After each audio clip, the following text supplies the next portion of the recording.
पुरुषांना जास्त असतं, बायकांना थोडं कमी असतं, दोन्ही जेंडरला. फक्त फरक असा आहे की बायकांमधलं डिप्रेशनच्या कारणांच्या सोबत तुला आधी मी हे सांगते की डिप्रेशनची लक्षणं काय असतात. बेसिक ती मूड वाईज फ्लक्च्युएट नाही होत. म्हणजे आज मला लो वाटतंय म्हणजे मला डिप्रेशन आहे असं नाही. लोक सोशली विड्रॉ होतात, म्हणजे बोलणं कमी करतात अदरवाईज पेक्षा. लोक एकटं रडतात किंवा एकटंच रूम मध्ये स्वतःला कोंडून घेतात. असं वाटतं की हा जो प्रॉब्लेम आहे हा ग्लोबल आहे. सो ते गेस करण्यासाठी खूप कोअर फॅमिली मेंबरच ते समजू शकतात की हे काहीतरी होतंय. ऑटोमॅटिकली ऍक्टिव्हिटी थ्रू कमी होतंय. म्हणजे व्यायाम करणं म्हण, प्राणायाम करणं म्हण, योगा करणं म्हण. ओके, खूप जास्त घडलेलं एवढं असतं पण मी ते एवढं बघते. थोडं मीन्स आहेत सगळे मला जगण्यासाठीचे. म्हणून मला डिप्रेशन नाही यायला पाहिजे हे काही म्हणजे हे कुठे ताळमेळ नाहीये. पण अगदी 7वी 8वी 5वीतल्याही मुलाला डिप्रेशन डायग्नोस्ड होत आहे. हॅलो आणि नमस्कार मंडळी, मी ऋषिकेश तुमचं महाराष्ट्रातील सगळ्यात मोठ्या गप्पाडू पॉडकास्टमध्ये खूप खूप स्वागत करतो. मागच्या 2 एपिसोडला म्हणजेच माइंड स्पेस सिरीजला तुम्ही खूप भरभरून प्रतिसाद दिला, त्याबद्दल खरंच धन्यवाद. आणि त्याच पुढचा एपिसोड म्हणजे आज आपण बोलणार आहोत मनाशी निगडीत अशा आजारांवर. खरं तर मन आणि त्याच्याशी काही आजार असतात आणि आज सोशल मीडियावर काही आजार किंवा काही टर्म्स इतक्या कॉमन केल्या जातात, सर्रास 10मधील 3 ते 4 लोक बोलतात. तीच टर्म आहे जी म्हणजे की डिप्रेशन किंवा डिप्रेशन आहे, मला लो फील होतं आहे, मला लो फील वाटतं आहे किंवा कुठेतरी मला नाही मूड आहे सोशलाईज व्हायचा. पण या सगळ्यांच्या मागे जे एक जनरलाइज टर्म केली आहे डिप्रेशन.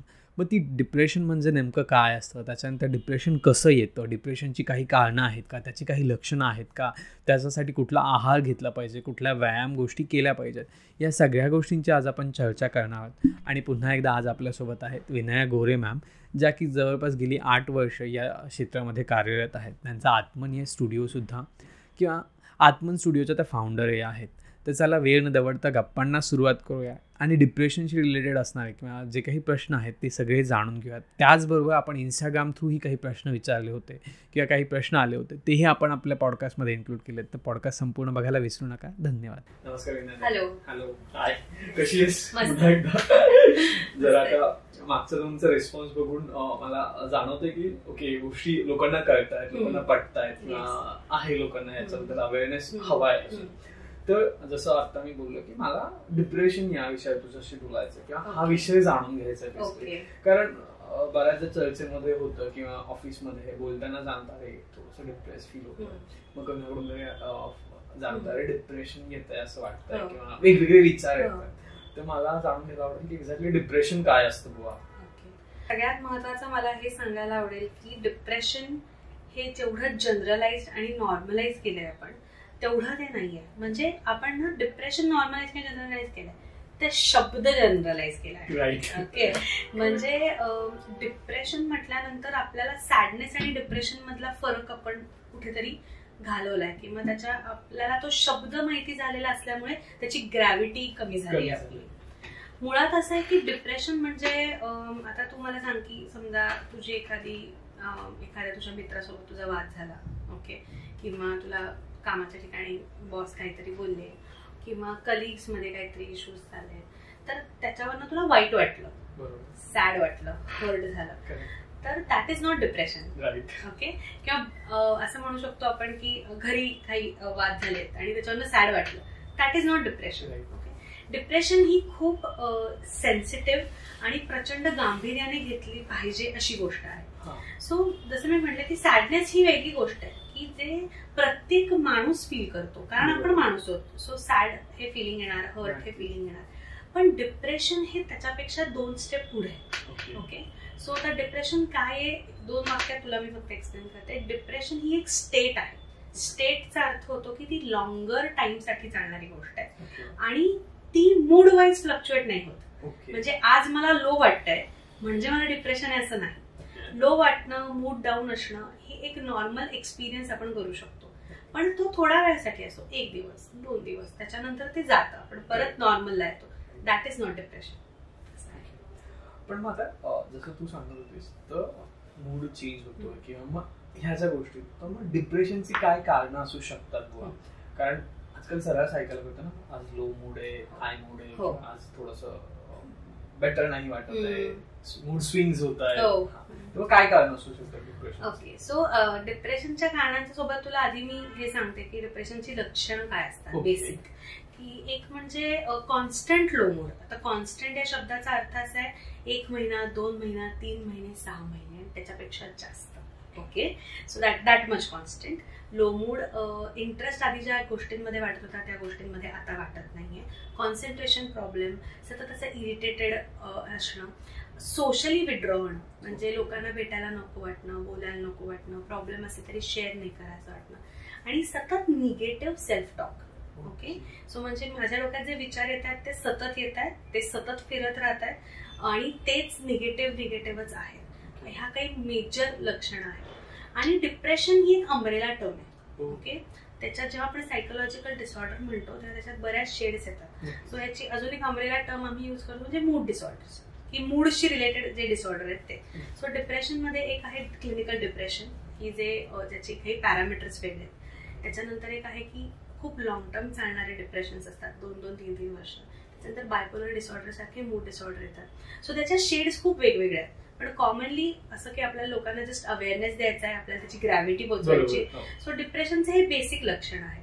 3 गोष्टींवर आपण फोकस करू शकतो कारणांमध्ये. एक झालं युअर ओन सेल्फ. ओके, म्हणजे माझी विचार करायची पद्धत, घडणाऱ्या घटनां मी काय पद्धतीने परसिव्ह करतो म्हणजे घेतोय ही माझी पद्धत. आणि तिसरं म्हणजे माझा self talk. Okay, so self talk म्हणजे आपण सतत स्वतःशी बोलत असतो मनातल्या मनात काही ना काहीतरी गोष्टींवरनं. सो तो कसा आहे. ओके, हे सो एक झालं मी स्वतः. दुसरं झालं एन्व्हायरमेंटल फॅक्टर, म्हणजे माझ्या आजूबाजूला काही गोष्टी अशा घडल्यात का, काही स्ट्रेसर्स आहेत का की जे माझा हे डिप्रेशन ट्रिगर करू शकतात. आणि तिसरं झालं genetic factor. So mental health disorders हे जेनेटिकली पण पास ऑन होतात. ओके, सो माझ्या घरात ते डायग्नोस असू दे, डायग्नोस नसू दे, जर ते असेल तर ते माझ्याकडे पास ऑन होतं. मुळात काय आहे की असा विचार कर की आपण म्हणजे एक बी आहोत झाडाची, तर झाड लावायचं तर नुसतं ते त्या कुंडीत लावून चालेल का, त्याला पोषक सगळं वातावरण मिळालं पाहिजे. सो आपण जेव्हा म्हणतो की मी माणूस आहे हे म्हटल्यानंतर मला सॅड वाटणारच आहे, मला हर्ट होणारच आहे, मला रडायला येणारच आहे, मला लो मूड होणारच आहे. पण हे कन्सिस्टन्सी राहावी ह्याची, किंवा तो लो मूड जास्त दिवस राहिला तर सॅडनेसची इंटेन्सिटी वाढत गेली, याच्यासाठी तसं पोषक हवामान आजूबाजूला असलं पाहिजे. मग त्या हवामानामध्ये माझा सेल्फ टॉक येतो, मी गोष्टींकडे कसं बघते ते येते. मला ऑलरेडी समजा खूप स्ट्रेस आहे आणि त्याच्यामध्ये अजून स्ट्रेस वाढत गेला सतत. सो एन्व्हायरमेंटल फॅक्टर काय, सो ते पोषक हवामान क्रिएट झालं की माझं ते डिप्रेशन जर असेल तर ते ट्रिगर होऊ शकतं. असं आहे. पण आता बेसिकली डिप्रेशन आणि दुःख यांच्यामध्ये सॅडनेस यांच्यामध्ये फरक कसा समजून घ्यायचा? दुःख आणि डिप्रेशन म्हणजे कसं आहे की दुःख जर मी लांबवलं किंवा ते लांबलं फॉर सम रिझन तर एक चान्सेस आहेत की ते डिप्रेशन मध्ये टर्न होऊ शकतं. 3 गोष्टी कायम सगळ्या डिसऑर्डर साठी लक्षात ठेवायच्या. त्याची इंटेन्सिटी किती आहे, म्हणजे दुःख वाटतंय पण ते किती इंटेन्सली वाटतंय, त्याची फ्रिक्वेन्सी काय आहे, किती वेळा दिवसभरात माझ्या सतत तो विचार मनात येतो, आणि तिसरं त्याचं ड्युरेशन काय आहे. सो आता मी तुला एक साधं उदाहरण देते, मी कायम हे उदाहरण देते वर्कशॉप्स मध्ये पण, की समजा तुझं एक खूप आवडीचं पेन आहे, ते हरवलं, काय वाटतं आपल्याला? आधी वाईट वाटतं की अरे माझं खूप फेवरेट होतं. ओके, आता ह्याच्यानं तू आजच्या दिवस थोडंसं तुला रुखरुख राहणं, वाटणं, सॅड वाटणं, किंवा तू ते शोधायचा प्रयत्न करणं, इट्स नॉर्मल. आता समज हे आज होत आहे, आता ह्याला आठवडा झाला तरी तू त्याच्यातनं बाहेर नाही येऊ शकत. कुठलंही पेन बघितलं तर तुझ्या पेनाचीच आठवण होते. सो इथे काय झालं, त्याचं फ्रिक्वेन्सी वाढली, त्याची ड्युरेशन वाढली, आणि अजून 3 महिन्यानंतर तुला इतकी आठवण येते की तू तुझं डे टू डे रुटीन पण नाही करू शकत. ओके, त्याची ती इंटेन्सिटी पण वाढली. सो आता हे मी पेन म्हटलं म्हणून आपण इतक्या लाईटली बोलू शकतो, पण इथे एखादा माणूस इमॅजिन कर. ओके, म्हणजे समजा ब्रेकअप झालाय और लॉस झालाय असं इमॅजिन कर. इथे एखादा असा व्यक्ती इमॅजिन कर की जो प्रचंड ओव्हर थिंकिंग करणारा आहे आणि त्याच्या आजूबाजूला सध्या खूप स्ट्रेस चाललाय, म्हणजे कामाच्या ठिकाणी, रिलेशनशिपच्या ठिकाणी, फायनान्शियली. सो काय वाटतं तुला की कल्टिवेशन काय होईल, तर ही इंटेन्सिटी, ड्युरेशन, फ्रिक्वेन्सी वाढणार आणि मग it can be turn into a disorder. तर मग मला असं विचारायला आवडेल की इतकं आपण जो कॉमन त्याला केलं आहे पण जसं तू आता सांगतेस की त्या गोष्टी तशाच चेंज होतात, मग इनिशियली काय गोष्टी करतात आणि लेटर ऑन स्टेजला कशा गोष्टी करतात? सो कॉमन ह्याच्यामुळे झालंय की तो शब्द माहिती आहे.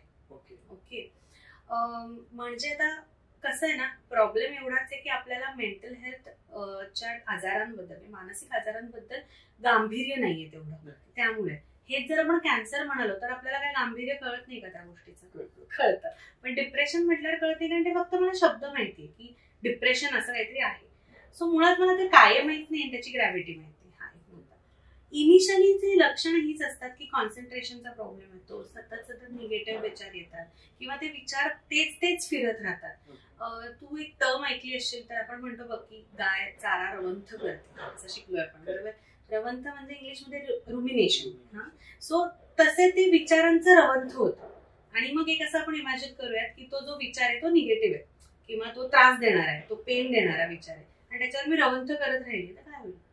एंड ऑफ द डे माझा मूडही लो होईल, मला काही करावंसंही वाटणार नाही. सो इनिशियलची सिम्पटम्स अशी आहेत की आपण बेसिकली खूप वेळा डिप्रेशनमध्ये लोक सोशली विड्रॉ होतात, म्हणजे बोलणं कमी करतात अदरवाईज पेक्षा, किंवा कनेक्ट कमी करतात, बाहेर पडायला नाही म्हणतात, एकटं राहायला पसंत करतात, कॉन्सन्ट्रेशनवर अफेक्ट होतं, चिडचिड होतं, आणि लो मूड हा त्याचा की नोट आहे की तो लो मूड कन्सिस्टन्सी मध्ये राहतो. म्हणजे आता मी घरात आहे म्हणून मी लो आहे आणि बाहेर पडल्याला मला मस्त वाटलं, हे नसू शकतं. तो लो आहे तर मग मी सगळीकडे एकाच नोटवर ऑपरेट करते किंवा करतो. That is the initial. आणि मग ह्याची तू इंटेन्सिटी वाढव ना, की आज मला महिन्याभरासाठी वाटतंय, मला 3 महिने झाले मला हेच वाटतंय आणि ते अजून जास्त वाटतंय. ओके, टिल सुसायडल थॉट्स म्हणतात किंवा ऐकलंय बऱ्याच ठिकाणाहून की लोक एकटं रडतात किंवा एकटंच रूम मध्ये स्वतःला कोंडून घेतात, त्याच्यानंतर कुठेतरी जाऊन एकटेच बसलेले असतात. मग असं काही होतं का किंवा हे का होतं? लोनलीनेस हे प्रॉमिनंट इमोशन असू शकतं डिप्रेशन म्हणजे एकटं वाटणं.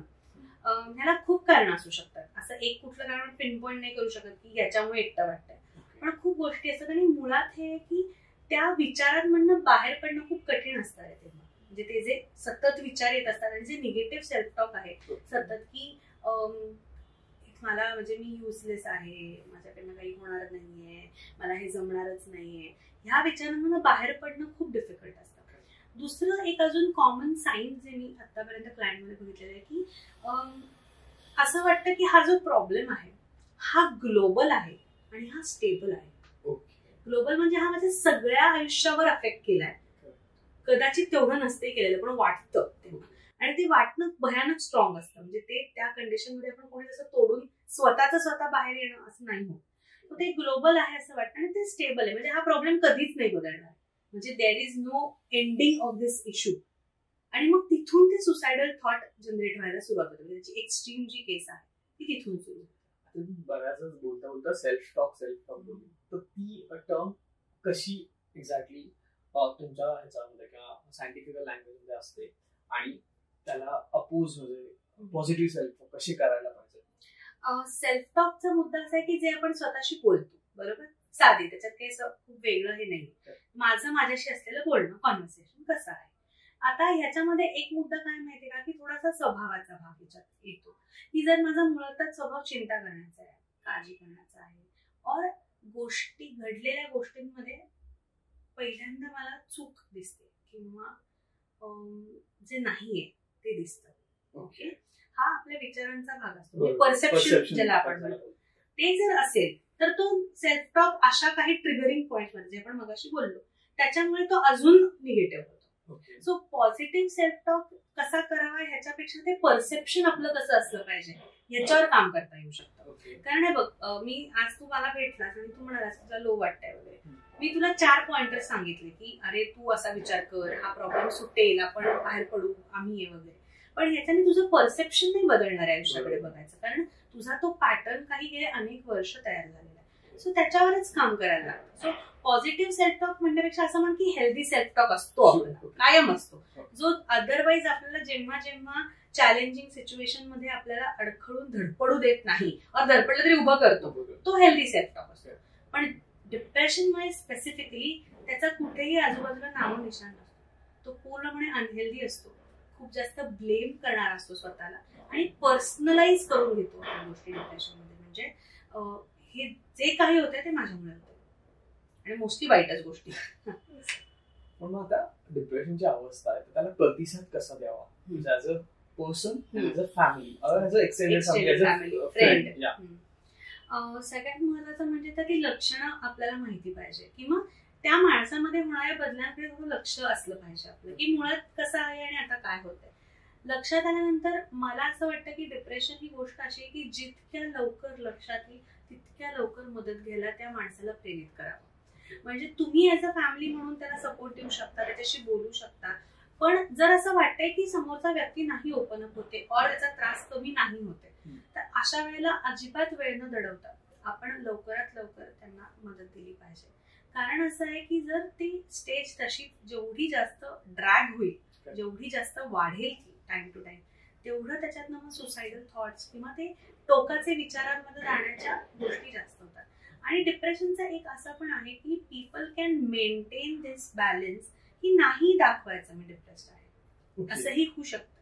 कारण कसं होतं ना, आता कामाच्या ठिकाणी नाही दाखवू शकत मी की माझ्या डोक्यात हे सतत विचार सुरू आहे, because that will again taboo आहे, त्याच्यामध्ये परफॉर्मन्स हॅम्पर होईल, मग काय माझा अप्रेझल असेल त्याच्यावर अफेक्ट होईल, ह्या सगळ्या गोष्टी असतात. सो ते गेस करण्यासाठी खूप कोअर फॅमिली मेंबरच ते समजू शकतात की हे काहीतरी होतंय. आणि मग मे बी असं होतं की त्याची इंटेन्सिटी इतकी असते की तुम्ही जरी मदत ऑफर केली तरी ती घेतली जात नाही, और ती घेऊन त्याच्यातनं हेल्प होत नाहीये. असं दिसल्यानंतर मी तर कधीही हे सजेस्ट करेन की डिप्रेशन सारख्या गंभीर असलेल्या ह्या आजाराला कधीही लाईटली घेऊ नये आणि तुम्ही त्याला जास्तीत जास्त त्याला सपोर्ट याच्यात करावा की तू हेल्प घे, आम्ही तुझ्या सोबत आहोत. डिप्रेशन होतंय पण मग त्याच्यासोबत शारीरिक चेंजेस काही दिसतात का? नक्कीच.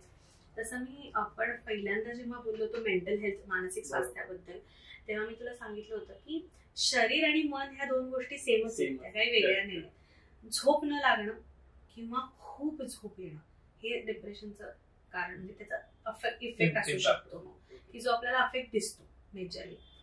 लॉस ऑफ अपेटाईट असू शकतं किंवा जास्त खाणं हेही असू शकतं. त्याच्यानंतर कॉन्सन्ट्रेशन इश्यूज हे असू शकतात, अनएक्सप्लेन हेडेक्स असू शकतात आणि त्याच्यासोबत इंडायजेशन इश्यूज पण असू शकतात डिप्रेशनमध्ये, की जे आपल्याला दिसून येतात. पण मेजरली स्लीप डिस्कम्फर्ट आणि अपेटाईट लॉस किंवा खूप जास्त खाणं ह्या दोन गोष्टी खूप कॉमनली दिसून येतात आपल्याला ह्याच्यामध्ये. मग डिप्रेशन असताना कुठला व्यायाम केले पाहिजेत आणि कुठला आहार घेतला पाहिजे असं काय आहे का, किंवा हे घ्या, हे व्यायाम प्रकार करा ऍटलीस्ट बेसिक लेवल? आहार आणि म्हणजे न्यूट्रिशन किंवा या गोष्टींमध्ये एक्सपर्टीज ऑफकोर्स माझे नाही आहेत, पण नक्कीच तुम्ही न्यूट्रिशनली पण बॅलन्स आउट करू शकलात तर आपण ते करू शकतो. व्यायाम आणि आहाराचा जर विषय याच्यात झाला तर मला हे सांगायला आवडेल की सपोर्टिव्ह काही पण कन्सिस्टन्सीमध्ये जिथून आपल्याला एक लाईफस्टाईल मेंटेन करता येते, की जिथे आपला स्ट्रेस ऑटोमॅटिकली ऍक्टिव्हिटी थ्रू कमी होतोय. म्हणजे व्यायाम करणं म्हण, प्राणायाम करणं म्हण, योगा करणं म्हण, ओके, की जो एक लाईफस्टाईल आहे. म्हणजे याच्यामध्ये हेच आहे की आपली लाईफस्टाईल जी आहे ती इतकी स्ट्रेसर्सने भरलेली आहे की आपल्याला दुसरा काही ऑप्शन नाही. सो अशा वेळेला या गोष्टी ऑफकोर्स मदत करणार आहेत. म्हणजे असं स्पेसिफिकेशन नाहीये, कारण पर्सन टू पर्सन, समजा मी जिमला जाणारी व्यक्ती आहे तर मला जिम मध्ये जास्त बरं वाटेल, मला योगा करताना वाटेल की खूप स्लो आहे असं वाटू शकतं, किंवा योगा करणाऱ्या व्यक्तीला असं वाटेल की नाही योगाचे होगा असं एक आहे आणि होतं पण. सो त्याला ते लागू पडू शकतं. पण ह्या गोष्टी ना सपोर्टिव्हलाच आहेत. म्हणजे मेजर ह्याच्याने तुम्हाला कधी फरक पडेल जेव्हा तुम्ही त्या सेल्फ टॉकला, निगेटिव्ह सेल्फ टॉकला, तुमच्या मूडला चांगल्या पद्धतीने मॅनेज करायला शिकाल तेव्हाच. पण मग ज्यावेळेस डिप्रेशन असतं त्यावेळेस अशी कुठली सामाजिक व्यवस्था आहे का जी त्याला उपयुक्त ठरते किंवा ती त्याला थोडंसं इम्पॅक्ट किंवा बॅलन्स करायला गोष्टी देते? सो मुळात असं आहे की डिप्रेशन मध्ये बाहेर पडायचं नसतं किंवा सोशली एंगेज व्हायचं नसतं, हाच मुद्दा आहे. सो पण तरी पण आपल्याकडे म्हणजे इंडियामध्ये खूप फुल फ्लेजली प्रॅक्टिस नाही केलं जात, पण सपोर्ट ग्रुप नावाची एक पद्धत आहे की जी अप्लाय केली जाते. हा, येस. सो सपोर्ट ग्रुप कशासाठी असतात? बेसिकली एक फील गुड फॅक्टर असतो की I am not alone who is suffering due to depression or any psychological illness. Support group कॅन्सरचे पण असतात बरं. सो म्हणजे काय की आपल्याला हे बेसिक काय वाटायचं की हे मलाच होतंय, माझ्या आजूबाजूला कोणालाच होत नाहीये आणि मी जर एकटा पडलोय, हे जे फिलिंग असतं ते त्या सपोर्ट ग्रुपमुळे खूप कमी होतं. लक्षात येतं की अरे हिला पण किंवा ह्यालाही हा त्रास होतो, यांनाही होतोय आणि इतके जण होत आम्ही. सो थोडासा तो एक फील गुड फॅक्टर असतो की I am not alone in the boat, all are sailing in the same boat. So support ग्रुपची जी कन्सेप्ट आहे ती तुम्हाला नक्कीच म्हणजे सामाजिक आपण म्हणतो त्याच्यातनं मदत करू शकते. आणि दुसरं जे आता आपण करतोय थ्रू पॉडकास्ट, तसंच वेगवेगळे अवेअरनेस सेशन्स घेणं आणि अटेंड करणं हे असू शकतं. म्हणजे मला आता जाणून घ्यायला आवडेल डिप्रेशन काय आहे मला समजलं, सपोज की सॅडनेस लोनेस हे असतो, पण आता मग असं काही पर्टिक्युलरली माझ्या काही हॅबिट्स आहेत, माझी काही अपब्रिंगिंग झालेली आहे, त्याच्यानंतर माझ्या काही ऍक्शन्स आहेत, काही माझी प्रोसेस आहे किंवा काही थ्रू आहे, यांचा पण त्या प्रोसेससाठी काही इम्पॅक्ट असतो का? नक्कीच. मी जसं म्हटलं की त्याला पोषक वातावरण लागतं.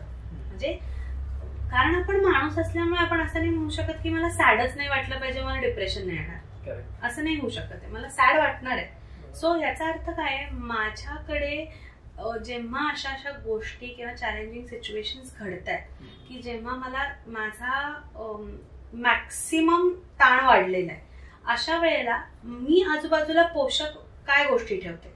मी सपोर्ट घ्यायला जातो किंवा जाते, मी कोणाशी बोलते, मी प्रॉपर प्रोफेशनल हेल्प घेते का, मी माझंच डील करायला बघते. सो यातल्या हॅबिच्युअल गोष्टींमध्ये एक पहिली असू शकते की इन जनरल एक पद्धत असते अनहेल्दी सेल्फ टॉक करायची किंवा गोष्टी स्वतःवर ओढवून घ्यायची, ज्याला आम्ही आमच्या भाषेमध्ये पर्सनलायझेशन म्हणतो.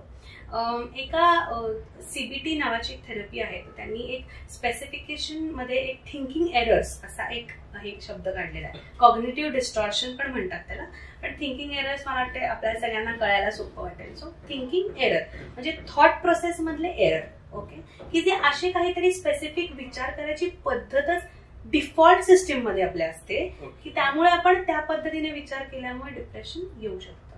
त्यातली एक पर्सनलायझेशन आहे. त्याच्यानंतर दुसरं आहे की खूप गोष्टी म्हणजे मी आपण त्याला काय म्हणू शकतो की स्पायरल करते. ओके, म्हणजे त्याचं नाव थोडंसं असं डिफिकल्ट वाटू शकतं, कॅटॅस्ट्रोफायझेशन असं म्हणतात त्याला, की खूप जास्त घडलेलं एवढं असतं पण मी ते एवढं बघते थोडंसं, ज्याला मराठीत आपण म्हणतो की म्हणजे घडलं एवढं पण हे असं.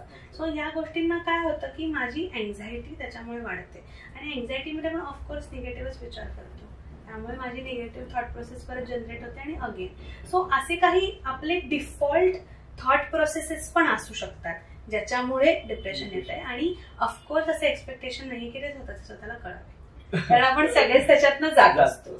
सो त्यामुळे आपल्याला ते ऑटोपायलट मोडवर जे ब्रेन गेलेलं आहे त्या पद्धतीने विचार करायचा, ते एक रिझन असू शकतं.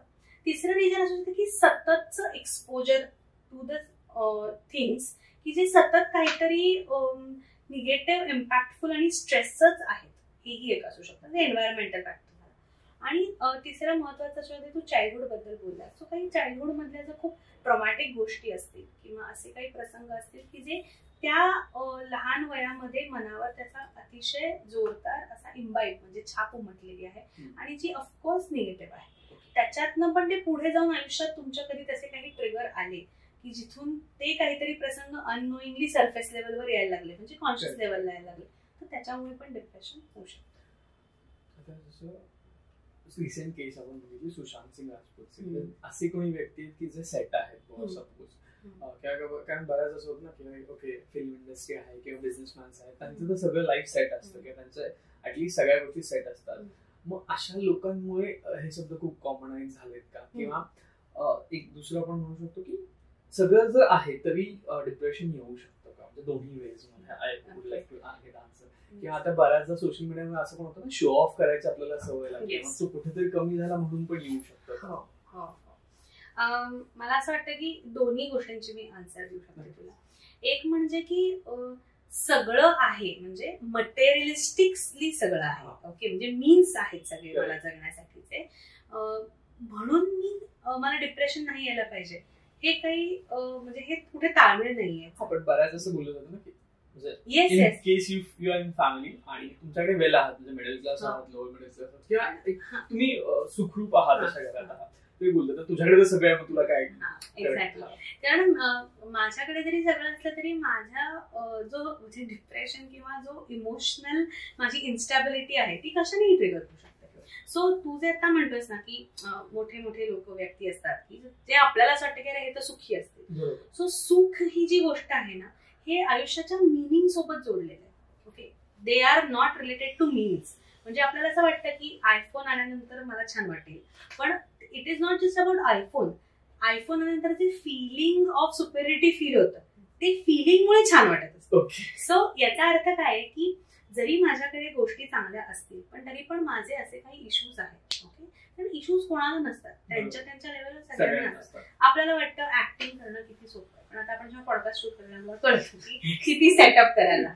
सो हे जे डिफिकल्टी लेवल आहे ती प्रत्येकाची त्याच्या कामानुसार त्याच्या फायनान्शियल स्टेटसनुसार वेगवेगळी असू शकते. म्हणजे आपल्याला असं वाटू शकतं की अंबानीला काय त्याला सगळं, पण त्याचे स्ट्रेस त्याच्या लेवलवरचे वेगळे, बरोबर. सो त्यामुळे डिप्रेशनला असं काही डेफिनेशन नाहीये की का नसलं पाहिजे किंवा असा आपण विचारही केला नाही पाहिजे. आता जसं तुम्ही इतके वर्ष प्रॅक्टिस करता तर नवीन असे कुठले इन्साइट तुमच्या समोर येतात का डिप्रेशन केसेस म्हणून किंवा ज्या तुम्ही हँडओव्हर करताय हाताळताय? नवीन याच्यामध्ये असं आहे की एज त्याचा जो आहे डिप्रेशन येण्याचा तो ऑनसेट ज्याला मी म्हणतो की कधी सुरू होऊ शकतं तो खाली खाली येत चाललाय. म्हणजे ही थोडी गंभीर्यानेच बघण्यासारखी गोष्ट आहे. पण अगदी 7वी 8वी 5वीतल्याही मुलाला डिप्रेशन डायग्नोस्ड होत आहे. ओके, म्हणजे तो मला येऊन सांगतोय नाही तर ते आपण क्लिनिकली डायग्नोज करू शकतो आणि ते क्लिनिकल लेवलचं आहे. सो बेसिकली जसं आपलं अदरवाईज पण फिजिकल डिफिकल्टीज किंवा डिसीजेस म्हणजे अगदी हार्ट अटॅक घे की जे पूर्वी आपल्याला वाटायचं की 60 वर्षानंतर येतं ते आता 30, 32, 28व्या वर्षी पण येऊ शकतो. Same with mental health. आणि डिप्रेशन हा असा एक आजार आहे, मानसिक आजार, की जो वर्ल्ड वाईड पण खूप लवकर आणि पटपट स्प्रेड होतोय. सो त्यामुळे तेच एक आहे नव्याने आम्हाला लक्षात आलेलं की आता त्याची ती एज रेंज जी आहे की कधी होऊ शकतं ही अजून कमी होते. म्हणजे आपण जनरली असं बोलतो ना की मुलींमध्ये जास्त पेशन्स असतात किंवा काय असतात, तेव्हा डिप्रेशनच्या बाबतीत तसे काय अनुभव बघायला मिळतात का? मुला मुलींमध्ये वेगळ्या गोष्टी घडतात?